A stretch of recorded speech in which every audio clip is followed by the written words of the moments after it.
ಭಾರಿ ಮಳೆಯಿಂದಾಗಿ ಉಳ್ಳಾಲದ ಮಿಲ್ಲತ್ ನಗರದಲ್ಲಿ ಮನೆಯೊಂದಕ್ಕೆ ನೀರು ನುಗ್ಗಿದ್ದು ಮನೆ ಖಾಲಿ ಮಾಡಿದ ಕೆಲವೇ ಕ್ಷಣಗಳಲ್ಲಿ ಮನೆಯ ಯಜಮಾನ ಹೃದಯಾಘಾತದಿಂದ ಮೃತಪಟ್ಟಿದ್ದಾರೆ. 55 ವರ್ಷದ ರಫೀಕ್ ಮೃತ ದುರ್ದೈವಿ.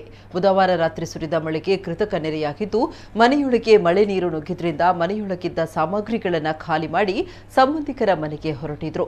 ಇದೇ ವೇಳೆ ರಫೀಕ್ ಹೃದಯಾಘಾತಕ್ಕೊಳಗಾಗಿ ಕುಸಿದು ಬಿದ್ದಿದ್ದು ಆಸ್ಪತ್ರೆಗೆ ಸಾಗಿಸುವ ಸಂದರ್ಭ ದಾರಿ ಮಧ್ಯೆ ಮೃತಪಟ್ಟಿದ್ದಾರೆ ಅಂತ ತಿಳಿದು ಬಂದಿದೆ. ಉಳ್ಳಾಲ ದುರ್ಗ ಸಮಿತಿ ಸದಸ್ಯರಾಗಿದ್ದ ರಫೀಕ್ ಪತ್ನಿ, ಪುತ್ರ 4 ಪುತ್ರಿಯರನ್ನ ಅಗಲಿದ್ದಾರೆ.